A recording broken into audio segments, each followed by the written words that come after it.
Hey, Rembo here, and welcome to my vlog. Alright, so a little bit of a view over there. So unfortunately I have to get another helmet specifically for vlogs because I have the windscreen up.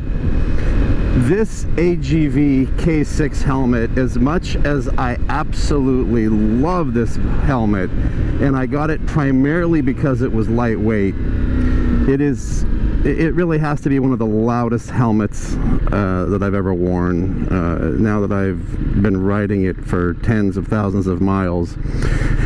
I have two of them, so I'm kind of stuck with them, and I do like them. I do love the lightweight component of them, but unfortunately they are very loud and they do not work very well for vlogging. With that being said, welcome, and let's go for a ride down A1A. We'll head north towards Palm Beach. There are some thunderstorms moving in, but I don't really care, to be quite honest with you. Alright, so today's subject, there's going to be a few subjects, and I think I have my audio straightened out, so that should not be a problem. Well, the first thing I want to bring up is something that I heard Jerry, Motorman, bring up, and that is the price of gas. That, of course, affects all of us on a regular basis. But the big question is, will it hurt the sales of motorcycles, or will it increase the sales of motorcycles? And that's something that I'm kind of debating, because you can look at motorcycles as a luxury, which for the majority of us it is a luxury, or we can change the way we ride to work. Now, you may not be able to ride a motorcycle to work all year round like I am, but this bike goes back and forth to work with me every single day. It's kind of rare that it doesn't. It would have to be a situation where it's just really bad thunderstorms when I'm leaving, or, you know, within an hour or so of me getting to work, it's going to be raining all day. At that point, I'll take a car. Every now and then I have to take something to work that I have to take a vehicle, but for the most part, what I'm doing is I'm taking this bike to work every day, and overall it's saving me money in gas, because this bike eats up less gas than my Honda CR-V. It's pretty close, but ultimately, if I'm easy on the throttle, this bike does rather well. Again, it's a V4, it's a very powerful engine. This is really not designed to be a good gas mileage. I mean, if you want to have the power, 170 horsepower, it's kind of difficult to say, well, now I also want to have great gas mileage. Especially for a bike like this that is on the higher end, heavier, taller bike. Anyway, so I've been looking at this a few ways, and what I'm thinking is that it's possible in many areas of the United States that it'll become a little bit more like Europe, where you have a ton of bicycles, scooters, and motorcycles as regular transportation because of the price of gas. You know, we've enjoyed in the United States pretty significantly low gas prices for decades. We've had our ups and downs, while really Europe, which is a massive motorcycle area, you know, region, a market, that's what the word I'm looking for. And it's probably because a lot of riding motorcycles is out of necessity, because it costs less to buy a motorcycle. You buy yourself a small little naked bike, something good, a little commuter to go back and forth to work, save a ton of money on gas. And in a lot of other countries in South America and Central America, you're seeing that the bike is really become a primary. I mean, like right here, here's a scooter right there. Now they're out having fun, but even in South Florida, because you can ride year round, you absolutely see a ton of scooters. So I'm gonna have a little quiet pleasure here, hopefully, waiting for this guy to clear. This is one of the few little pleasures that I have.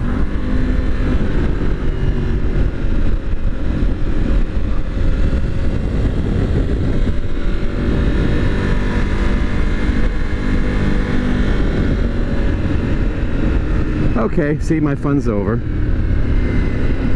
So that's my thought. My thought is that higher prices in gas, it's going to cut down on sales of the SUVs. It's going to cut down on the sales of unnecessary pickup trucks. I always had a pickup truck because it was a necessity for work, for business. They're very convenient to have, but a lot of people have pickup trucks. Honestly, it's because they want them, and good for them, not because they need them. The same thing with the big, large SUVs. If you're going to buy something that has a really high fuel consumption, then the last thing you should be doing is worrying about the price of gas, because that should not be relevant to you. Now that sounds a bit harsh, but it's a reality. So it's possible that we may see a little bit of a transition in the United States towards smaller cars, people buying scooters, people buying motorcycles. So high fuel prices may cut down on someone who has a very tight budget going out and joyriding on their motorcycle. But I think it's going to create where a motorcycle becomes essentially a necessity for a lot of people. Okay, now that's one subject, and we can discuss that. Put your comments below. What do you think about that? Because the problem with fuel prices, it's a global issue, because it's a very complicated issue based on ultimately supply and demand and the cost of a barrel of oil, right? There's not really any one country or any one individual that controls that. It is a whole conglomeration of different factors that do that. And now that we're on a global scale and we have this massive global economy, everyone is affected by the price of gas. All right, let's move on to the next thing. All right, see this? This is called dynamic cruise control. I'm in an area that has a 35-mile-an-hour speed limit. I set it to 35. I creep up a little bit on the person in front of me, and if I get too close, as you'll see, the bike, look at, see, the bike slows down and the bike speeds up on its own. So this is one of the conveniences of, there you go, buddy. This is one of the conveniences of dynamic cruise control. Now that doesn't mean that I can ride not holding the handlebars, you know, because this is actually dangerous. If he jams his brakes on, the bike will actually significantly slow down and I can lose control. So I'm just kind of giving you an example. Regardless of whether or not you have the dynamic cruise control on, you should always have your hands on the handlebars, and for me, at the ready. I'm a two-finger guy, and sometimes I'm a one-finger guy for the brakes. And see, I just tapped the brakes, it cut the cruise control off. So this is one of the benefits of dynamic cruise control, is that it's going to maintain the speed and the distance of the car in front of me, providing that I'm at or above, I'm set to at or above the speed of the car that's in front of me.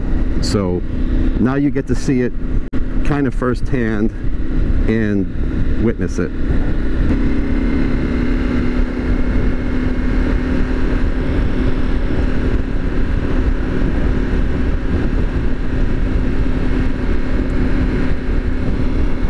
Another component about the dynamic cruise control is that if I want to increase my following distance, I can use this plus or minus buttons right here to adjust that. Now I've bumped it up to 40 because the flow of traffic seems to be going a little bit faster than normal here. Surprise, which is a big surprise. If this was in the wintertime, and it looks no different in the wintertime, except there's a significantly large quantity of traffic. It's very heavy traffic because all the snowbirds are here that come down here to live during the winter time. All right, so now I'm creeping up on this guy because I set it to 40. He's slowing down to 37, so now I'm maintaining that distance. Now if I want to increase the distance, I'll press some buttons here and I just put on like the maximum following distance. So now I'm going to be at the maximum following distance at 35 to 40 miles an hour. He's getting away on me, but I'm going to speed up to maintain that distance.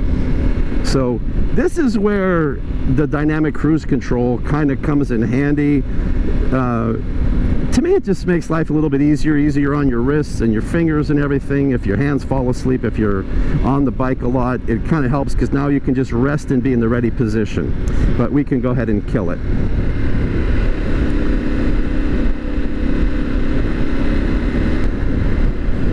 So the next subject that I want to bring up is, it has to do with more global issues. And it's the delivery of anything that you want to purchase. So let's talk obviously about motorcycles. I have on order a KTM RC 390. The dealer that I went to had 4 of them that were allotted to them, and I was the 4th person to secure one of those 4 and only 4. What I was essentially told was, if I didn't become one of those 4, I pretty much had a 0% chance of getting an RC 390. Now, if you want to know why I want an RC 390, it has to do with taking it to a track, in a very specific track that doesn't have a lot of straightaways, and having fun and keeping my costs down. That has a lot to do with it, and not buying someone else's problem that they've already over-revved their engine. Okay, now, so with that being said, when I asked, and now I did this about, I don't know, a month and a half ago or so, I put money down on an RC 390. So a month and a half ago takes us to the beginning of May. And I said to him, was there or is there a delivery date? And he said, these were scheduled for delivery in February. So KTM had them scheduled for delivery in February. None of the 4 were delivered at all. I put money down in May, and there is no timeline for delivery set as of mid-June. So again, it's been about a month and a half or so since I put money down. I have no clue when this bike's going to get here. Now, I don't want it to get here too late, but it's okay if it comes even late this summer, because where I want to take the bike, it doesn't open up until late August, early September at the soonest. And now we'll look at my Ducati Pikes Peak. I have a Ducati Pikes Peak on order. Once again, there is absolutely no delivery date, no speculated delivery date, no scheduled delivery date. When I had an opportunity to go to the Ducati Factory, hold on, I have a chance for a little bit.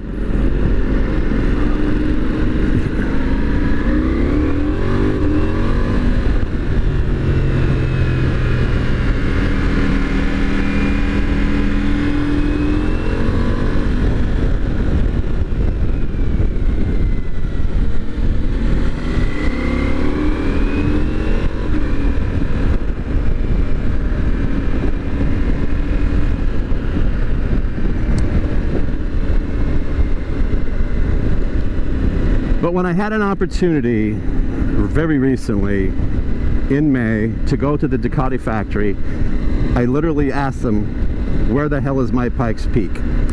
And according to the factory, direct from the factory, at the factory in Bologna, Italy, it's a two-part problem. It's a people problem, number one, and number two, it's a parts problem. So they're still having a difficult time getting parts in that they need to complete the bikes. Now, when I was there, the one thing that I did see was a ton of Desert X's being put together and sitting in the shipping area, wait to go out. So there should be, I'm going to assume there should be a ton of Desert X's flying out to the dealers sometime soon, but they didn't tell me specifically what the problem was with parts. Was it chips? Was it swing arms? Like, I don't know exactly what the problem was. But this seems to be in everything. It seems to be in windows and doors. Lumber seems to be getting a little bit better. It seems to be in all types of equipment in the automotive industry. Oh, come on, dudes. Please speed up.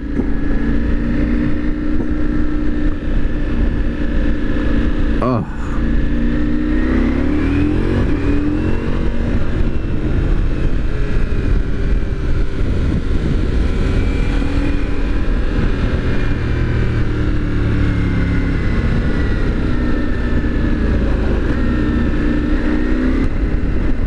So the question begs, when are we going to see normalcy again? That's what I want to know. When are we going to see normalcy? When are things going to go back to normal? And I honestly don't believe that they ever will when it comes time for motorcycles, because it seems to me as though the manufacturers are like, hey, you know what? Our best case scenario is that we have more orders than we can produce. This way, we're not pumping things out and hoping they sell and having that inventory laying around. So I think they got a taste of that by default, and a lot of these manufacturers now all of a sudden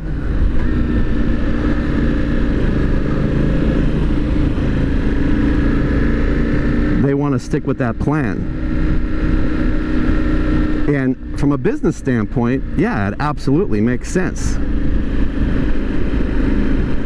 From a customer standpoint, well, it kind of sucks, but it also kind of sucks because supply and demand. And if there's still a significant demand, then that tells me that globally the economies are pretty strong.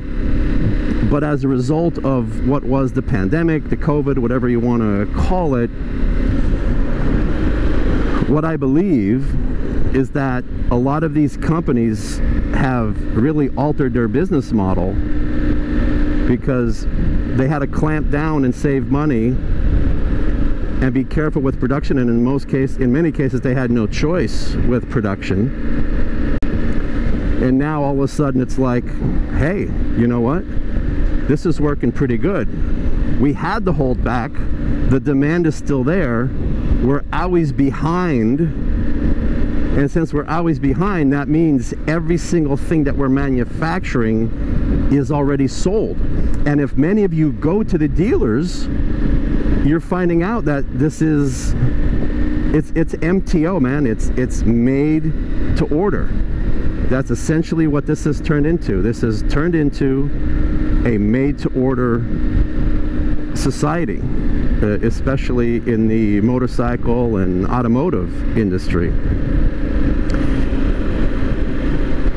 You know, is anyone aware of any motorcycle manufacturer that just keeps pumping stuff out without it being sold? And before you answer that, and please answer that and comment below. So I'm going to say Harley. I'm going to say Harley Davidson is the one place, because when I go to a Harley dealer,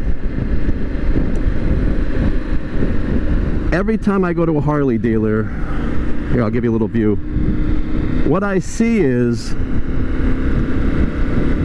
an extremely large inventory of bikes. And that's a whole other subject, because to me, Harley Davidson's #1 competitor, it's not Indian, okay, you know, or some of the things that some of the other manufacturers, you know, put out, like the R18 from BMW and stuff. And I think Harley's #1 competitor is Harley's used motorcycle market.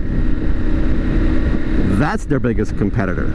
Because if you go on Cycle Trader or whatever, you know, Auto Trader or whatever, for the country you live in or the region you live in, whatever what you'll see is there's an enormous amount of used Harleys for sale. And not all of them are old. Some of them are newer bikes that are just for sale.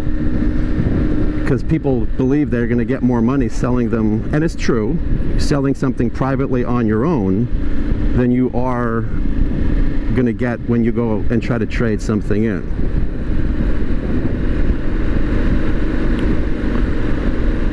So what do you think? What are your thoughts on that? Are things ever going to go back to normal, or is this the new normal unless many countries, many large countries, go into a significant recession and the demand finally just kind of evaporates? Then maybe things will go back to normal, but that's a pretty hefty price to pay. Alright, so I'm going to pull over here. I just gave up a parking spot there. I'm going to pull over, and I'm going to turn around and start heading back, and if this isn't already too long, we can continue this discussion. And I just wanted to give you guys a little bit of a view so that you can see what it looks like on this beautiful Father's Day. So happy Father's Day to all the dads out there. I'm gonna have dinner tonight with my youngest daughter, who happens to be in town visiting her boyfriend. Conveniently for her, it's on Father's Day, so she gets to see me. My oldest daughter is still about 1,200 miles away, she lives, so I won't be seeing her for Father's Day.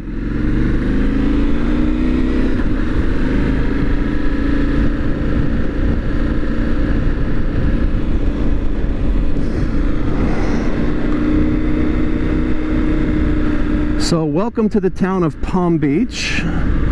It's a very affluent community, and surprisingly they actually have a public beach and public beach access. Very tough on parking, but everything to the north and south of this public beach, this small little area that I just showed you, is private.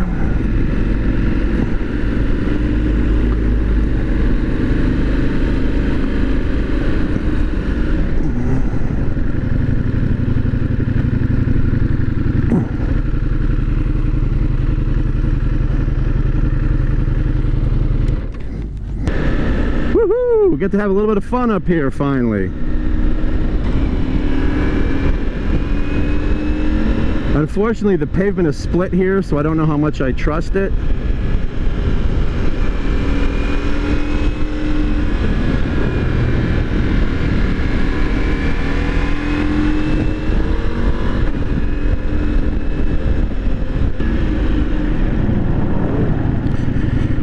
So up here I have a change of elevation S-curve, just like that, and it's downhill, not horribly downhill, because I'm up on the dune and this goes down off the dune onto the flat, probably to about 5 or 6 feet above sea level from where I'm at now, which is probably about 20. But I'm waiting for everyone to clear out of the way. Pretty much a blind corner because you don't know when you get around it. That first one is very blind. This one isn't so bad.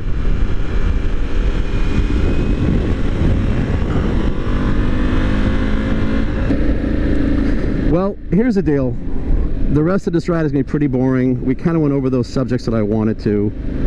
I want to thank you for being here. For those that are still here and listening, I really want to thank you, because that's appreciated. If you make it from the beginning to the end of a video, that's commendable, because I know I'm not telling a story. You can kind of jump off at any point you get bored, but I'm here to thank you for still being here. And if you are and you haven't already, just please subscribe. Hit the like button and subscribe. That would be awesome. Most people who watch these videos are not subscribed. I only have about 3,000 people, just under 3,000 people, 2,900 and change that are following, which is amazing to me, to be quite honest with you. You know, we know that those numbers are low. That's not a lot, but I certainly appreciate each and every single person that actually follows here, and especially those that follow, like, and turn around and watch the whole video. So please like, please subscribe.